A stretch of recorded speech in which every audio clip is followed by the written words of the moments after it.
Hello, and welcome to the Professor Podcast with Ruth and Claire. Each episode, we talk about a particular topic in the life of a professor. We are tenure-track faculty members in the sciences, working at a primarily undergraduate university in California. The purpose of our podcast is reflection, so we bring something we think is working and something we're working on to discuss.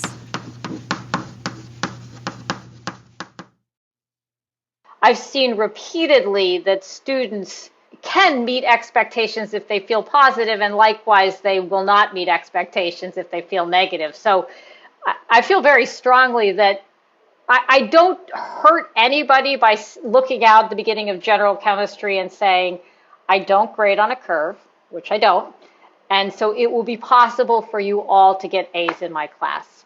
And I know you're all capable of that. Welcome to the Professor Podcast with Ruth and Claire. I'm Ruth. And I'm Claire. And in this episode, we're excited to interview my favorite professor from when I was an undergraduate, Professor Rachel Austin of Barnard College. I'm really excited to share this interview with our listeners because I found Rachel to be such an engaging instructor when I was a student, and I base much of my own teaching philosophy and assignments on how she structured her classes. So I hope that some of you listeners will find her similarly inspiring. So in the episode, we start talking with Rachel about high expectations and how we can help students meet those expectations. Throughout the episode, we talk about appreciating the continual process of improvement rather than just focusing on our endpoint. We hope you enjoy the episode.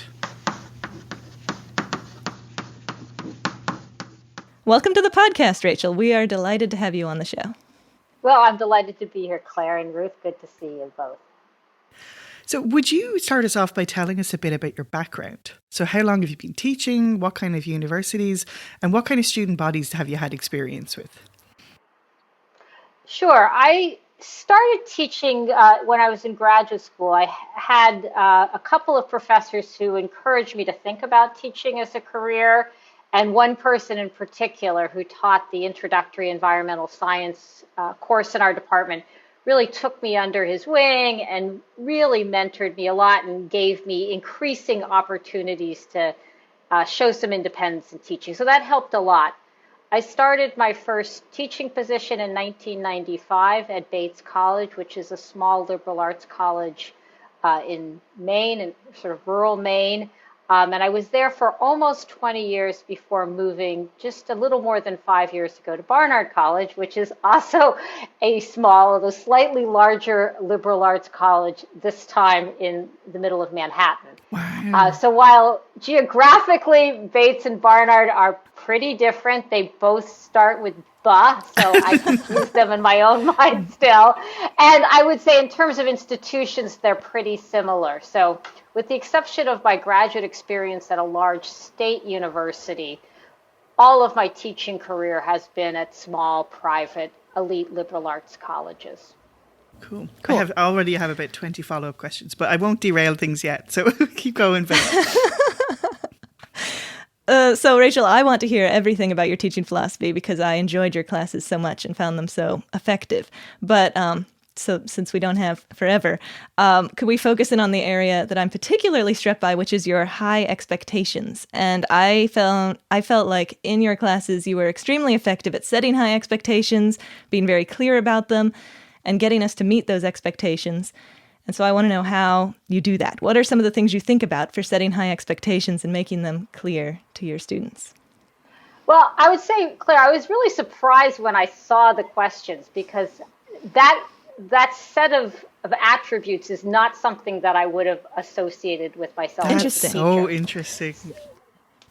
Yeah, so I thought a lot about why you would have thought that. And I think the thing that I come back to is how much I think about teaching and learning as a process and not about an endpoint. I'm not actually all that interested in having my students learn specific things in chemistry. I mean, of course, I hope they will, but what really motivates me to teach and what motivates me in a lot of my own work is just the process of trying to do good work and the reward that comes from doing good work. And this is something I experience myself when I think about my own career.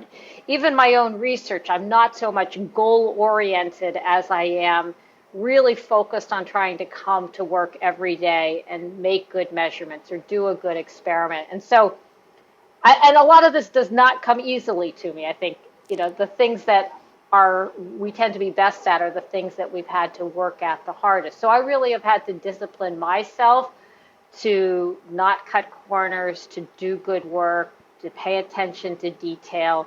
And I know the power that comes from that kind of work. And so I just try to create classroom experiences where I can help my students experience that for themselves, experience the power that comes from doing something carefully. And so I think I just naturally then structure an incentive system around that set of values. That's really cool. And it reminds me, I remember at the beginning of one semester, you said something like, you were explaining how the class was going to go, and you said, all right, you're going to do a perfect, beautiful, pristine, 100% accurate problem set. You'll turn it in, you'll get an A, and we'll do the next one.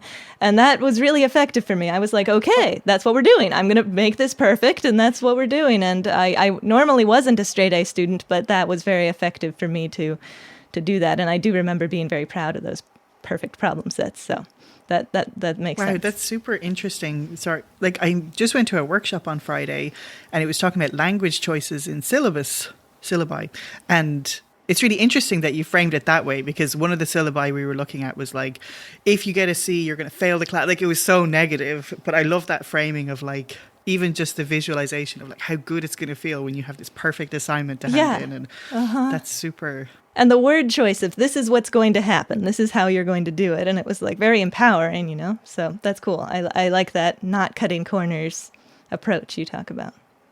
Yeah, it is powerful, and it is doable. That's totally. This is really having a big impact on me, because I don't think I do, especially in lab work. I'm not careful and precise about things. And I think I really have a very fixed mindset about that you just can or you can't. So I'm kind of blown away by you sharing that that's not something that came naturally to you. Oh, yeah, for sure. Yeah. I mean, I have two parents, as many people do, and I have a father who is, utterly attention to detail, Germanic, and I have a mother who's kind of a hippie. And so I grew up with, one parent that aligns the forks, absolutely precisely in the drawer, and another parent who, the forks may or may not go in with the other forks. And, I have strengths from both parents. I think I naturally do tend to be more like my mother. And so I've really had to discipline myself in a lot of ways. I also was a pretty serious modern dancer in college. And that helped to teach me discipline. But cool. I mean, it's still something I work at. Every day I go into lab, and I still do a lot of lab work myself. I have to really focus my mind, just kind of I'm here working on this. I'm not thinking about what's happening after this. And I that practice of just getting better and becoming more disciplined in my work is something I continue to work on. I continue to work on it even when I do general chemistry problems, making sure that I do them perfectly in front of the class. Mm-hmm. So I definitely would push back on the idea that you're fixed in whether you are or not an attention to detail person, or, I think that this is a skill like any other that you can learn, and that it will be rewarding to practice it. It's something we've talked a little bit on the podcast, where I'm going to try and stop focusing on end products, or I'm always counting down the weeks to I'll feel so good when I'm in the summer, or this will feel good when I get there. And, it sounds like you really find enjoyment in that kind of practice of paying attention to detail. But I'm going to pay attention to detail and actually focus on what we're supposed to be talking about. So, but I think it really ties into what Claire just described, but conveying that confidence that the students will be able to meet your high expectations. How kind of was that an intentional thing, the way you framed it? You're going to do this perfect assignment and it'll feel so good and you'll hand it in. Well, I think that confidence has come with time, that I've just seen that students are very capable of meeting my expectations. So I'm not sure that I started off knowing that, but I'm now convinced they are. And I think the other thing is that I've seen repeatedly that students can meet expectations if they feel positive, and likewise, they will not meet expectations if they feel negative. So I feel very strongly that I don't hurt anybody by looking out at the beginning of general chemistry and saying, I don't grade on a curve, which I don't. And so it will be possible for you all to get A's in my class. And I know you're all capable of that. That does not mean that all students will end up getting A's in general chemistry for a variety of reasons. And that will be fine, but they certainly could. And if I were to say anything other, then I would, in fact, create an environment in which some students would underperform relative to what they're capable of. So if you turn to a student and say, I know you can do well on this problem, I'm never going to be lying. They can, whether in fact that particular student does or not will be for a variety of factors, some of which will be out of her control, most of which will be out of my control. But giving people the sense that you believe in them is never going to, I don't think, is going to hurt their performance. Or if it will, like that's sort of an area of psychology that I don't feel like treading into. That's great. So yeah, that kind of leads into what I wanted to talk about next, which is helping the students get there. And I wonder, what approaches do you take? So I love your approach of conveying your confidence that they can do it. And is that, like, what about when a student is trying to get back on track but is kind of fallen off track? What kinds of things do you do to help them get back on track?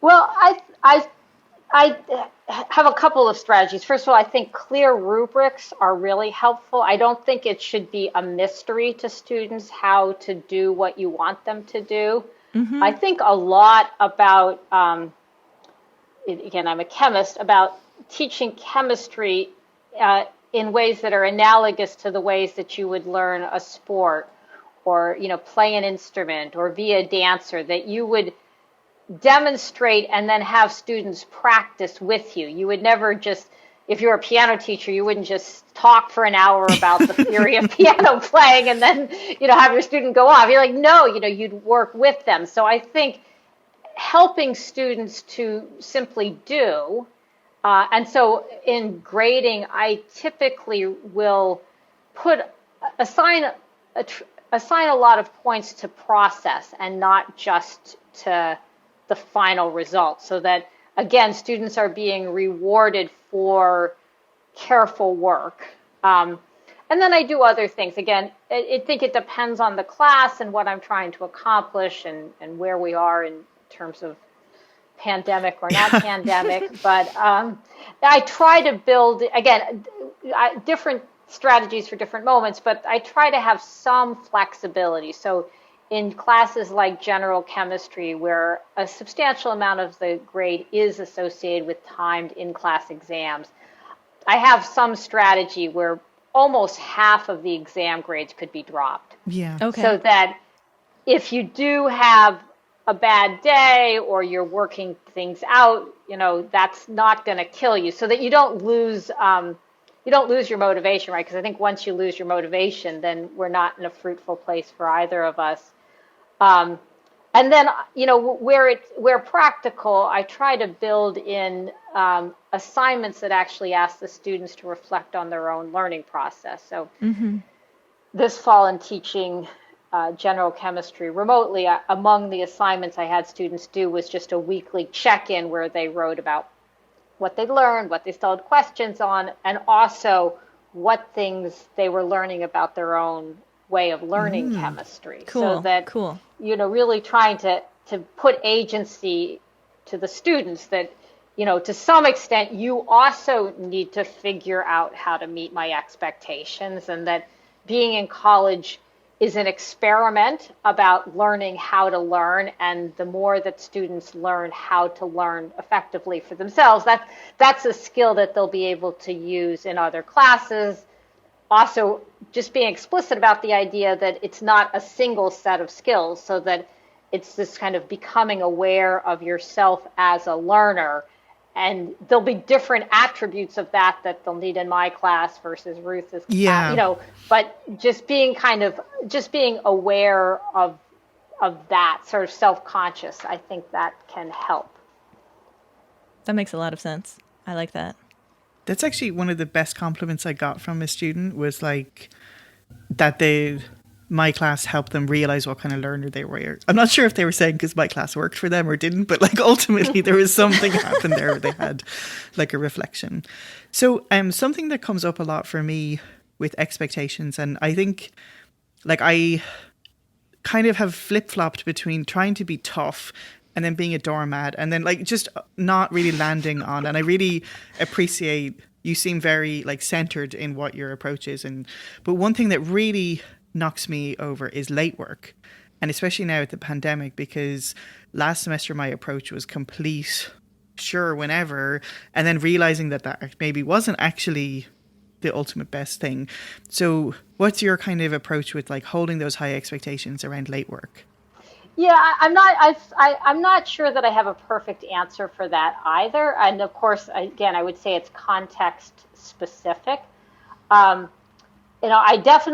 I think it's really important to have clear policies at the beginning. And unless it's, a highly specialized small class, to be consistent. I think fairness as an instructor is one of the gifts we can give our students, even if it ends up you end up being imperfect. I would say imperfect and fair it's important. I think part of what we do as professors is we create, in some ways it's almost like a Dungeons and Dragons. We create this universe in our classroom. We create the rules, we play the games together. And I think it's just really reassuring when I actually have not played Dungeons and Dragons, so my metaphors might be wrong here, but I'm sort of thinking that there's a dungeon master, there's a person who's controlling the narrative, and that person is sane and thoughtful, and you can trust that the game is going to unfold in a fair and respectful way. And so I think as a teacher, even if well-intentioned, if you are just changing guidelines, sort of midway through, or you end up cutting one student a break, but then not another student, I really try to stay away from those kinds of scenarios. So I have very clear policies at the beginning, and I stick with them. And then I think depending on the class, exactly what those policies are differ a little bit. In general, I think an important thing for most college students to learn is to meet deadlines. Yeah. I think that's totally. And like just showing up, like there are so many things in so many areas where just coming, and even if you're feeling, and I know we're not going to ask students to come to class when they're not feeling well ever again, but, just kind of like, you're not really in the mood, but you do it anyhow. You don't really want to, you made a commitment to do something, you kind of wishing you hadn't agreed to give that talk, you just give it anyhow, you don't, bail on the last minute. Like those are just important life skills. And so I think being explicit about the importance of having work on time, I usually have a little bit of a grace period built in, something's due at midnight, but in fact, you can hand it in until 8 o'clock the next morning, but not vast time. And partly, as I think Claire knows, I really like to grade things rapidly and get them back and get answer keys posted. So that's one way of justifying that is, again, it keeps the it's due today. It's due at midnight. By 8 a.m. the next morning, the answer key will be live. At that point, I really couldn't take any more work. That's great. And I think during the pandemic, I actually made the opposite choice, Ruth. I got rid of all in-class exams. I just had graded assignments that were open book.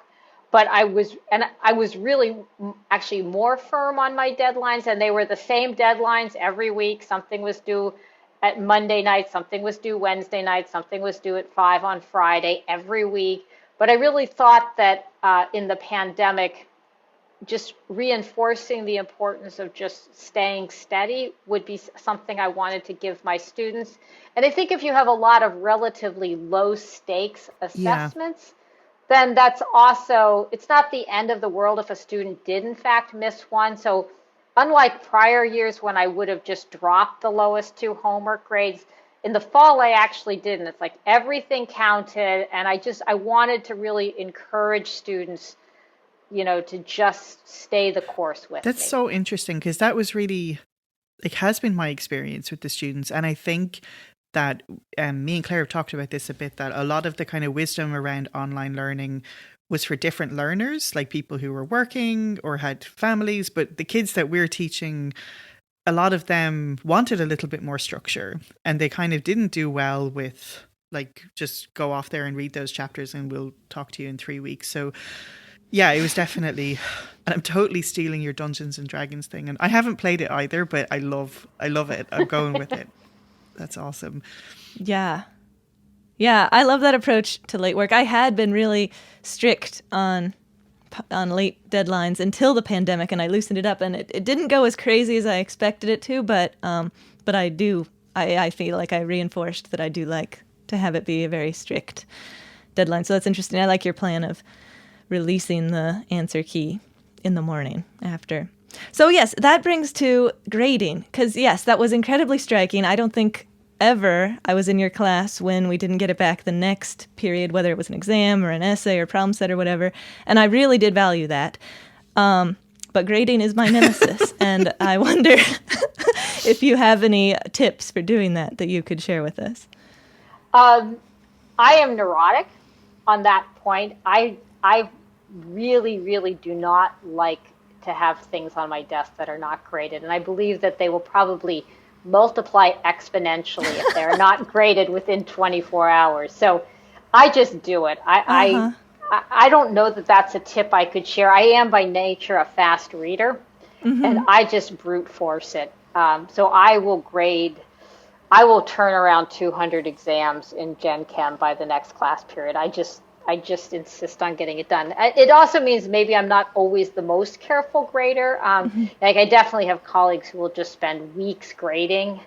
But I think it's good for students to get feedback quickly before they've forgotten what they were thinking. Totally. But it's mostly just me. I just really, I write letters of recommendation about as quickly too. I remember that. Yeah, it's just, if something like that needs to be done, it's not something I'm particularly going to be looking forward to doing. It's just so much more easy for me mentally to just get it done.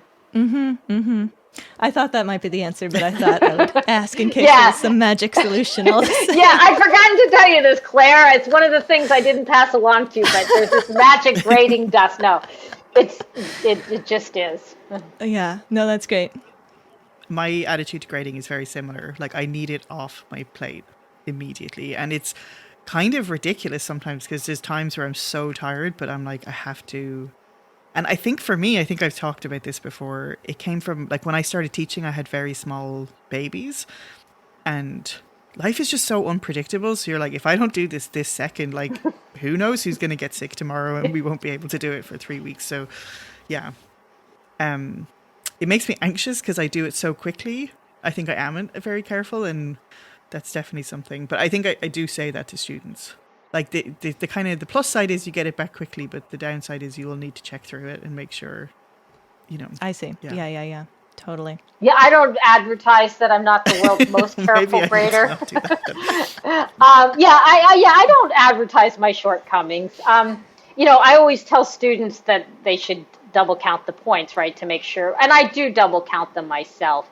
And consistency, I think I try, but I guess it's really just whether you deeply think about every single problem and every single answer. You just sort of make it across the board. If they do this, they're going to lose a point, and so it's going to be. And maybe it would have been better if they'd lost 2 points. But once you make a decision, just go with it. I think, Yeah, I think students really do like feedback. And so I feel like even if my feedback is not always perfect, like on a lab report, if I don't catch everything that's wrong, it's still better for them to get some feedback quickly than waiting 3 weeks for this totally marked up Totally. response. Yeah. And too many marks. Are you really going to look at all those marks? Yeah. You're not actually, yeah. Unless, of course, you give them a chance to rewrite. And that's another thing that I think I have done that helps with grading. This is more on lab reports, but I very often will have them hand in a first draft that I can comment on like crazy, but maybe the only grade there is, did you do it or not? So I don't actually have to anguish on the grading piece of things. I don't have to figure out the rubric so much, but I can just write whatever I want. And then they do, in fact, read it because they're going to get graded on the revision. I think I also would often do this with my element papers. So that's kind of the best of both worlds because then I can write whatever I want. I don't have to worry about meeting or not meeting my rubric. And then by the time I actually am sitting down with the rubric, the papers or the lab reports are considerably better. That makes a lot of sense. I love that approach. That's cool. So do you, this kind of relates to something me and Claire just talked about in a previous episode where we were like, I wonder when we'll just be perfect and then we won't have to, but do you still make changes to your teaching philosophy, or do you kind of feel pretty settled on it now? Or I change more now than ever. Okay. I think if you want to be settled, you're in the wrong profession. True story, yes. Yeah, I think the kind of constant change is honestly one of the most exciting aspects of our job. And one of the key insights for me as a instructor came at a certain point relatively early on. And it was probably about the same time I had my first child, which was in year 3, my only child, when I, again, time increments changed. Right. And I no longer had the time to beat myself up about every imperfection. And so at a certain point there, in a very healthy way, I shifted my focus from thinking about myself as a teacher and my performance to really being much more invested in my students' learning, which might sound obvious, but it took a couple of years certainly for me to make that shift. And there are a lot of things about the tenure process that put the spotlight on our performance and not on student learning. But the more that I focus on my students and what they need, the more things change. And certainly students are changing. I spent a lot of time, as I know many Americans have, thinking about the Black Lives Matter movement and, just listening to students tell me about the experience they've had with microaggressions or not so microaggressions, and what that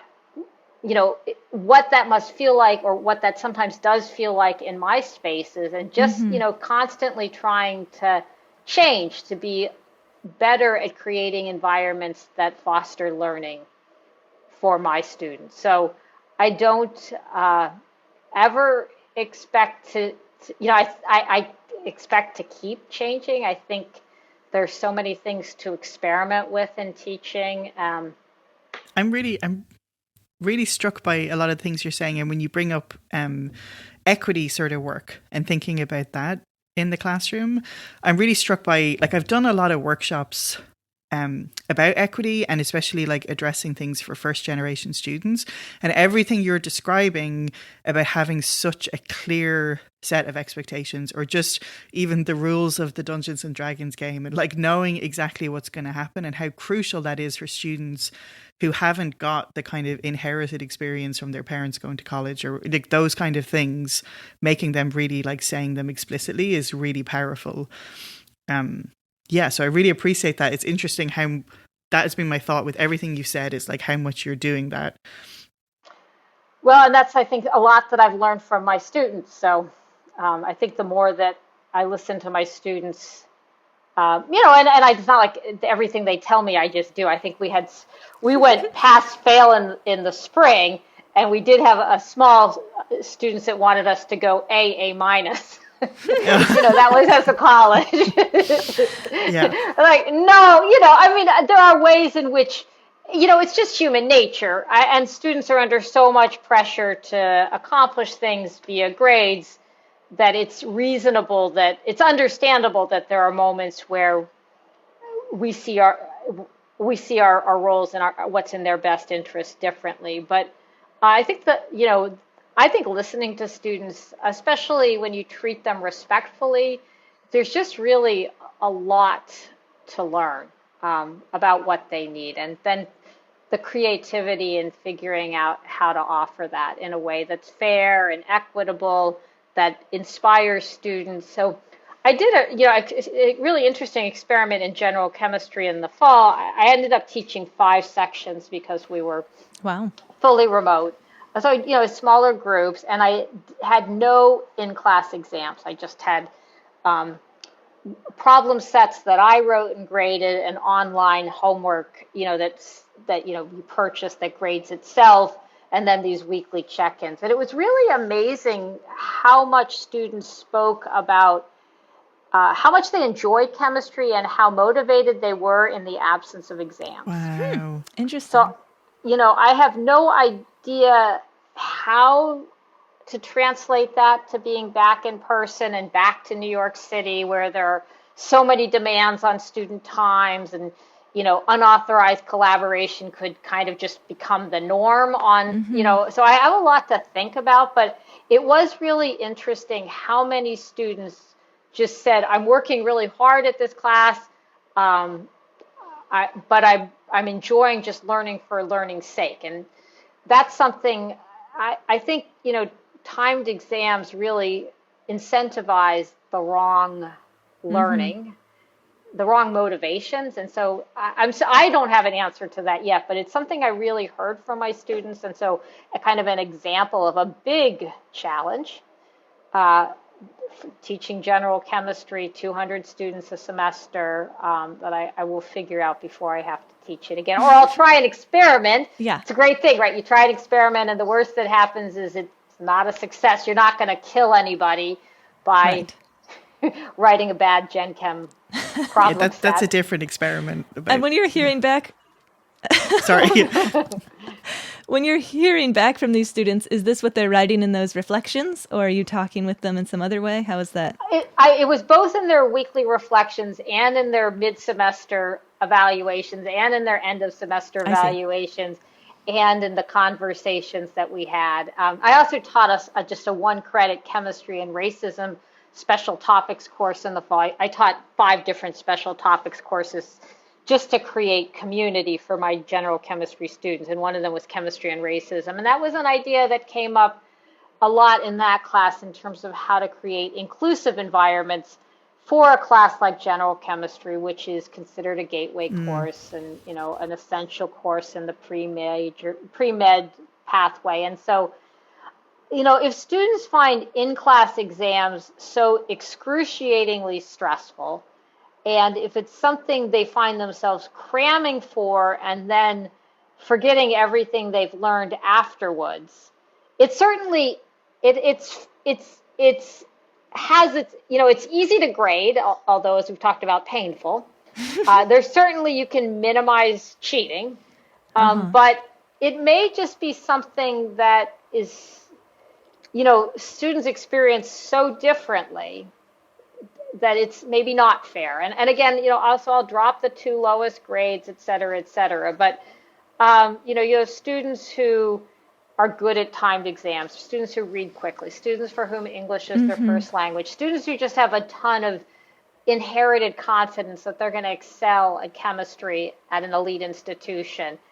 And, to what extent does that then end up being what I'm measuring? And how interesting is that? I mean, obviously, there's something that I'm measuring. If you can solve an equilibrium problem, you can solve it, right? I don't entirely dismiss that, but at what cost is that? So those are some of the questions. I had an experience where someone was asking at a conference, like, when did you feel like you were a physicist? And I remember for me, it was definitely actually when I did the transition from classes where there were exams to classes where it was more like these kind of big assignment packets. And I was like doing my project, and it was, terrible in its own way, but like it was, felt like I was producing this thing. And so it's super interesting that your students seem to feel more like they were really engaging in being chemists when they were doing these homework assignments rather than timed exams is so stress-inducing. Yeah. I don't have an answer, but it's definitely to the question of whether I'm still changing and thinking, absolutely. Yeah. Cool. Was there anything else, Rachel, you'd like to share with our listeners? Anything we haven't covered that fits in or you've found useful? No, I think just the idea of being open to change and to listening. I think that, and this is one of the reasons why I find this sort of the positions that I've had where I'm still a scholar and a teacher really helpful, because as a scholar, I'm so aware of how much I don't know and how I'm learning. And I really try to bring that humility into my teaching. And I think, as Ruth, you asked, I think there was a time when I hoped it would dial in and I would just be on autopilot and it would stop being so hard. But then at a certain point, and it was probably post-tenure when it's a little easier to have these more open, free thoughts, I was like, no, the challenge, the difficulty, the struggles, like these are intensely human. It's intensely human to learn and to want to learn and to struggle with learning and to just be okay with that being a part of your life. And it goes to sort of a conversation that we've sort of been touching on throughout this time is, the difference between really honoring the moment and the process versus wanting an endpoint. You can probably tell who's done a lot of yoga in the last 48 weeks as well. But, just really reinforcing that idea as a teacher of just being okay with, this not being an easy job. I mean, and when you're in front of a class and you're interacting with people, and, there's, as I know people know, there's a vulnerability associated with the process of learning. And I think if you're open to that as a teacher and acknowledge that you're, part of something that's pretty vulnerable, and it's a gift in a way, right? It's beautiful to be able to be that, but it's not going to be easy, I think. Totally. Well, thanks so much, Rachel. This has been super helpful, and we're so glad to have you on the podcast. Well, it was good to see you again, Claire, and nice to meet Ruth, and nice to meet Ralph as well. Thanks so much for joining us on the Professor Podcast with Ruth and Claire. We're delighted to have you as a listener, and we would love to hear from you. And if you want to email us, our address is contactprofessorpodcast@gmail.com. We'd love to hear any of your suggestions for future shows or professor quotes that you might want to share with us, or even just things that have come up for you when you were listening to previous episodes. And if you've been enjoying the podcast, we would love if you would spread the word. So the best way to spread word is by telling people if you think they should listen to it, or you can leave us a review wherever you listen to your podcasts. Thanks so much for joining us, and we'll see you next time.